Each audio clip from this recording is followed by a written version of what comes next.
لو بتدور على افضل لابتوب للالعاب والجرافيك او برامج 3 دي او البرمجه او المونتاج، فانا في الفيديو ده جايب لك افضل لابات موجوده من اول ال 7000 جنيه لحد ال 30000 جنيه. في الفيديو ده احنا هنذكر اكتر من 20 جهاز بالاسعار والمواصفات والمميزات بتاعتهم، والفيديو تايم لاين بتاعه هيكون متقصقص على يوتيوب بحيث ان انت تروح للفئه المعينه اللي انت بتدور عليها على طول، ما تقعدش تدور في الفيديو عشان توصل للفئه اللي انت عايزها على طول وتستفاد على طول. قبل بس نبدا الفيديو دوت في نقطتين لازم اذكرهم. رقم واحد هي ان اي سعر هذكره لاي جهاز في الفيديو ده هيكون بهارد اس اس دي 256 جيجا وبرامات 16 جيجا، فانا ممكن تلاقي تاجر عارض بسعر اقل او اعلى من اللي انا قلته على حسب الهارد والرامات اللي موجودين في الجهاز بتاعه. ولازم تعرف برضه ان اي لابتوب من اللي انا هذكرهم في الفيديو ده او اللابات عموما بتقبل عادي انك تغير لها هاردات او تزود لها مساحه الهاردات او تقللها او تزود وتقلل في مساحه الرامات. تاني حاجه بعد كده لازم تعرفها هي ان الاسعار اللي انا هذكرها كلها قبل انها تتغير في المستقبل، فلو حصل تغيير انا هحاول ان اعمل فيديوهات باذن الله زي الفيديو ده تتكرر كل فتره، بحيث ان لو الاسعار اتغيرت اذكر الاسعار الجديده من غير بقى اي مقدمات كتير. خلينا نبدا في الفيديو بتاعنا. نبدا باول فئه واول جهاز معانا وهي فئه ال 7000 جنيه لحد ال 8000 جنيه، والفئه دي ما فيهاش غير هو جهاز واحد اللي انا دايما برشحه وهو الديل بريزيشن ام 4800. جهاز بيجي بمعالج كور اي 7 4810 ام كيو، بيجي بشاشه 15.6 بدقه فول اتش دي، وبيجي بكارت شاشه كي 2100 ام، وفي نسخه منه اللي انا برشحها اكتر وهي نسخه الاي ام دي 2 جيجا دي دي ار 5. الكارتين كويسين بس نسخه الاي ام دي بتتفوق شويه في اداء الالعاب. الجهاز ده سعره في الوقت الحالي بهارد 256 اس اس دي رامات 16 بيكون عامل متوسط ال 8000 جنيه، بس بما ان ده جهاز ورك ستيشن في الفئه الاقتصاديه فانصحك تقلل الرامات بتاعته شويه لحد ال 8 جيجا مثلا وتبقى تزودها قدام، وساعتها سعر الجهاز ده هيكون متوسط ال 7500 جنيه، وده يعتبر افضل جهاز موجود في الفئه السعريه ديت.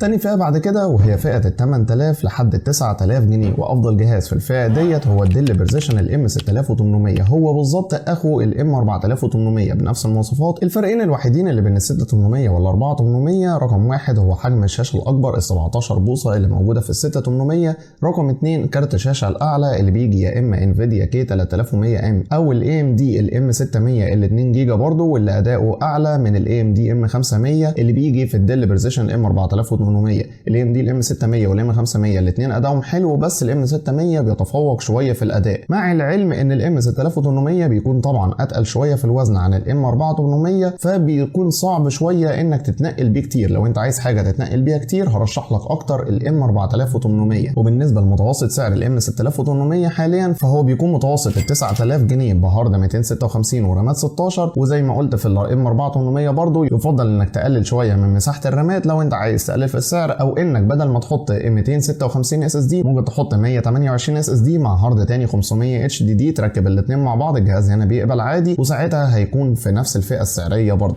من اول بقى فئه ال 9000 جنيه لحد ال 11000 جنيه انا الصراحه ما لقيتش جهاز قدر في الفئه دي انه يتفوق على الديل بريسيشن الام 6800، لان اداء ال 6800 بيعدي اي جهاز تاني بيوصل لحد ال 11000 جنيه، وده اللي بيخليني لحد النهارده برشح الجهاز ده لمعظم الناس اللي بتطلب مني اجهزه للجرافيك والالعاب والكلام ده يكون سعرها متوسط. انا برشح دايما الام 6800. طب انت لو عايز حاجه في حدود ال 10000 بس تبقى كارت شاشه اعلى مثلا في الام 6800 عادي، انت ممكن تجيب نفس الام 6800 بس تجيب نسخ اعلى من كارت الشاشه زي الكي 4100 ام ال 4 جيجا او الكي 5100 ام 8 جيجا اللي هيدوك اداء اعلى سواء في الالعاب او البرامج، بس سعرهم ممكن يوصل لحد ال 10000 او ال 10500 جنيه. وده اللي بينقلنا بعد كده بقى لفئه ال 11000 لحد ال 12500 جنيه، وهنا انت بيكون عندك جهازين، واحد حجمه رفيع وصغير بس الاداء بتاعه اقل من الثاني، والثاني حجمه اكبر وصعب شويه انك تتنقل بيه والوزن بتاعه بيكون اتقل بس الاداء والتحمل بتاعه بيكون احسن من الاولاني. الاولاني هو الديل لاتيتيود الاي 5580، ده جهاز بيجي بمعالج كور اي 7 من الجيل السابع فئه الاتش كيو، كارت شاشه انفيديا 2 جيجا زي ما قلت، هارد 256 ورامات 16 وشاشه 15.6 انش، واللي متوسط سعره في الوقت الحالي هو ال 11500 لحد ال 12000 جنيه. بس الجهاز الثاني اللي ممكن تزود حاجه بسيطه وتجيبه وهيكون احسن في الاداء بس اتقل في الوزن هو الديل بريزيشن ال 7710، النسخه اللي بتيجي بمعالج كور اي 7 الجيل السادس فئه اتش كيو بكارت اي ام دي 2 جيجا DDR5. وطبعا الكارت ال 2 جيجا AMD اللي موجود في ال 7710 اداؤه اعلى من ال 2 جيجا انفيديا الموجود في الديل ال 5580. فلو انت مش بتتنقل كتير هرشح لك الديل بريسيشن ال 7710، لو انت بتتنقل كتير ساعتها هرشح لك الديل لاتيتيود الاي 5580.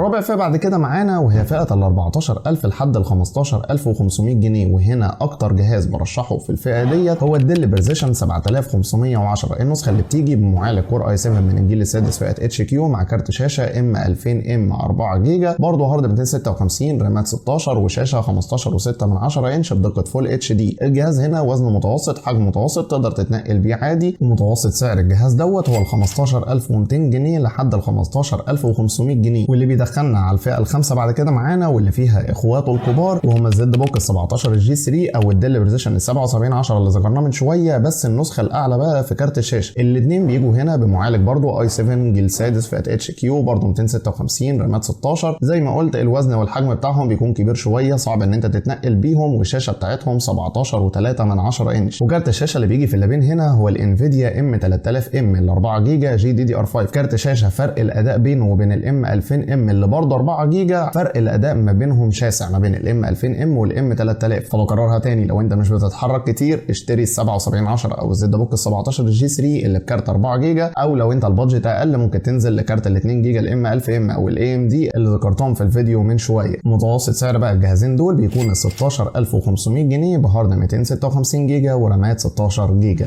الفئه السادسه بعد كده معانا وهي فئه ال 16500 جنيه لحد ال 17500 جنيه، واللي بيجي فيها الزد بوك ال 15 الجي 4 او الديل بريسيشن ال 7520. الجهازين بيجوا معالج كور اي 7 من الجيل السابع، كارت شاشه انفيديا ام 2200 4 جيجا، شاشه 15.6 اس اس دي 256 ورامات 16، ومتوسط السعر بتاعهم بيكون ال 17000 جنيه. الجهازين دول لانهم طبعا جيل سابع فبيتفوقوا في اداء المعالج عن الزد بوك ال 17 اللي كان في الفئه اللي فاتت، ولكن كارت الشاشه هنا اقل شويه من الام 3000 ام. فلو انت استخدامك الاساسي البرمجه تجيب ال 7520 او الزد بوك ال 15 جي 4، لكن لو استخدامك الاساسي العاب هتجيب لاب من اللابين اللي كانوا في الفئه اللي فاتت اللي هو ال 7710 او الزد بوك ال 17 الجي 3.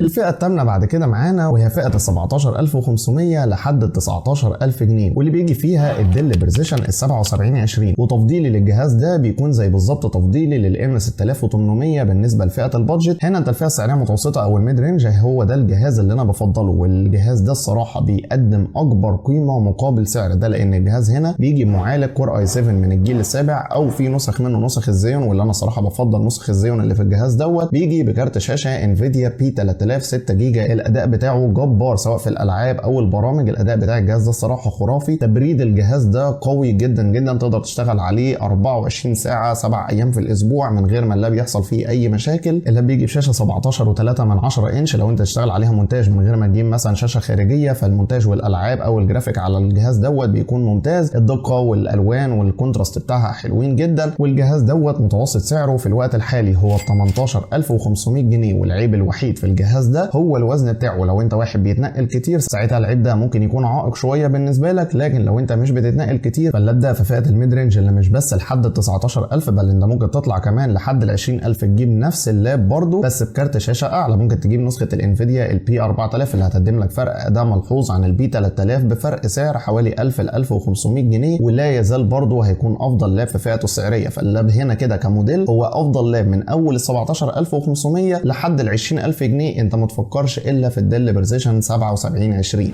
ندخل بقى بعد كده على الفئات السعريه بتاعه الهاي اند اللي هتبدا معانا من اول ال 20000 جنيه لحد ال 30000 جنيه او ال 32000 جنيه كمان. واول فئه سعريه معانا في الهاي اند بتيجي من اول ال 20000 لحد ال 21500، وافضل لاب انا لقيته في الفئه دي هو الديل بريسيشن ال 3530. لاب بيجي بمعالج كور اي 7 من الجيل الثامن فئه الاتش، معالج 6 انويه 12 مسار، معالج جبار بالنسبه لاداء المونتاج واداء البرمجه. المعالج ده فعليا انا ما لقيتش حاجه مثيله ليه في نفس الفئه السعريه دي. بيجي بكارت شاشه انفيديا بي 600 4 جيجا، ما هواش افضل حاجه للالعاب، واللاب هنا زي ما قلت اداؤه للمونتاج والبرمجه هيكون احسن. لو هتجيب حاجه للالعاب في فئه الهاي اند هتعلى شويه في السعر، وهذكر لك الفئات السعريه قدام. والحجم والوزن بتوع الجهاز ده مميزين جدا، لان الجهاز بيجي بوزن حوالي 1.7 او 1.8 كيلو جرام، وزن جبار، والحجم بتاعه صغير جدا. فميزه اللاب ده انه هيديك اداء عالي للمونتاج والبرمجه، زائد كمان انه سهل انك تتنقل بيه، تحطه في الشنطه فعليا مش هتحس انك حاطط فيها حاجه. طب لو انت بقى عايز حاجه تكون برضو جيل تامن بس بس تديك اداء اعلى شويه في الالعاب عن الديل بريسيشن ال 3530. فانت هنا هتطلع للفئه السعريه اللي بتيجي من اول ال 22000 جنيه لحد ال 23000 جنيه، وبيكون قدامك اختيارين. الاختيار الاولاني هو الزد بوك ال 15 جي 5، والثاني هو الديل بريسيشن ال 3530. الجهازين بيجوا بنفس المواصفات، كور اي 7 من الجيل الثامن فئه اتش، كارت شاشه انفيديا بي 1000 او بي 2000 على حسب النسخه اللي موجوده في السوق، بتيجي مساحه 4 جيجا، شاشه 15.6 انش، اس اس دي 256 ورامات 16. طبعا ممكن تشوف المقارنه كامله اللي انا عملتهم بين الجهازين دول، هتطلع لك في الاي دلوقتي فوق، او مقارنه سريعه انا هقولها لك كده ما بينهم. لو انت بالنسبه لك ممكن تدفع فلوس ازيد شويه في انك تجيب الزد بوك ال 15 جي 5 وهتاخد مقابلها ميزه واحده بس، هي ان اللاب بيقبل دايما هاردات اتش دي دي، او ممكن توفر شويه في الفلوس وتجيب الديل 7530 اللي فيه بعض النسخ بتقبل اتش دي دي وبعض النسخ لا. فانت هنا بتشوف اللي بيريحك اكتر. في ناس بتحب الديزاين مثلا بتاع الزد بوك فممكن تقول لك انا ممكن ازود شويه في الفلوس، ناس ثانيه بالنسبه لها مش فارقه عادي. بالنسبه للديل 7530 فبيجي حاليا بمتوسط سعر ال 22500 جنيه، وبالنسبه للزد بوك ال 15 جي 5 فبيزيد عنه في السعر متوسط ال 500 جنيه لحد 1500 جنيه على حسب كل تاجر وسعره.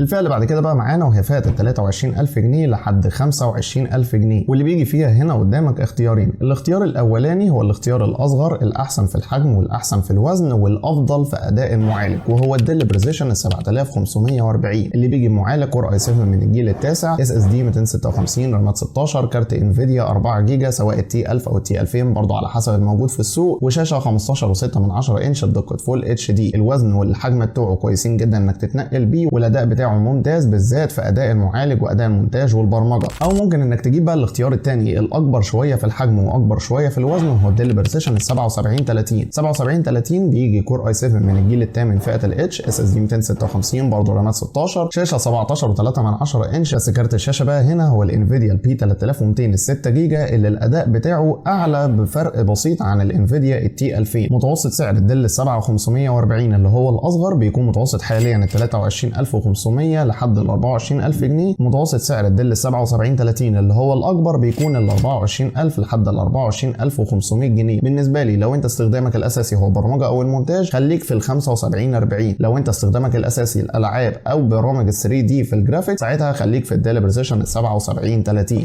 ندخل على الفئه بقى اللي قبل الاخيره معانا وهي فئه ال 27000 لحد ال 29000 جنيه، وافضل لاب موجود في الفئه السعريه دي هو برضه الديل 7540 اللي انا ذكرته من شويه، بس النسخه الاعلى بقى اللي بتيجي بكارت شاشه انفيديا ار تي اكس 3000. طبعا مش محتاج اتكلم عن كروت الار تي اكس وكميه المميزات اللي هتاخدها من تقنيات الدي ال اس اس وتقنيات الار تي اكس وتقنيات كتيره جدا هتفتحها لك اصلا انفيديا بمجرد ما يكون معاك كارت ار تي اكس. فالجهاز ده بالكارت اللي موجود فيه في الفئه السعريه اللي هو بيقدمها، الجهاز ده اداؤه جبار، وفعليا اللاب دوت هيقدم لك اداء وتبريد بيدمروا اي لابتوب تاني جديد بيجي في نفس الفئه السعريه بتاعته. متوسط سعر بقى الديل 7540 اللي بتيجي نسخه الار تي اكس 3000 هو حاليا ال 28000 لحد ال 28500 جنيه، ده بالهارد 256 ورامات 16. وزي ما قلت في اول الفيديو تقدر تزود او تقلل من مساحه الهاردات والرامات في اي لاب من اللي انا ذكرته.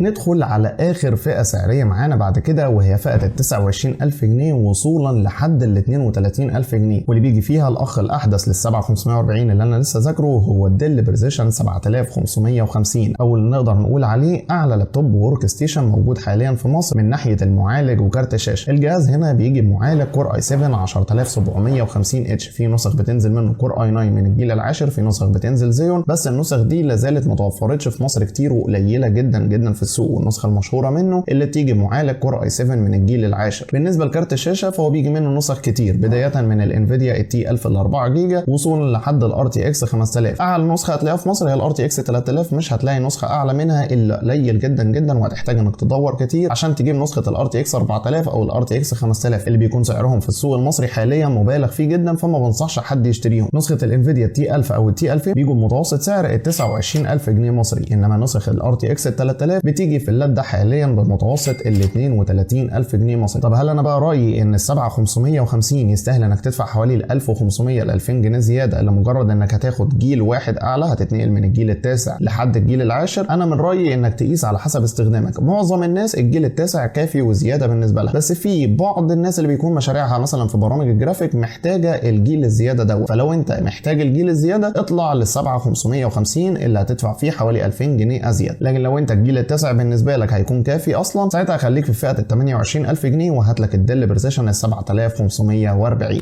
كده بقى احنا نكون خلصنا الفيديو بتاعنا. لو انت بقى بالنسبه لك اللابات اللي انا ذكرتها دي كلها هيكون مثلا وزنها تقيل عليك، او عايز حاجه تكون وزنها خفيف وشكلها شيك، حاجه تتنقل بيها كتير جدا، وزنها ما يزيدش معاك مثلا على كيلو ونص، ومش مهتمه قوي بالاداء والتبريد قد ما بتهتم بالوزن والشكل بتوع اللاب، فانا هعمل فيديو تاني باذن الله هينزل بعد حوالي اسبوع من نزول الفيديو ده، هيكون مخصص لللابات البيزنس اللي بتيجي بشكل شيك ووزن خفيف بحيث ان انت تتنقل بيها كتير. فما تنساش ان انت تنزل تشترك حالا في القناه وتفعل زر الجرس عشان يوصلك الفيديو دوت اول ما ينزل ويوصلك كل الفيديوهات الجديده، وتعمل لايك طبعا للفيديو دوت لو عجبك، وشير عشان غيرك يستفيد. كان معاكم علي عيد، سلام عليكم.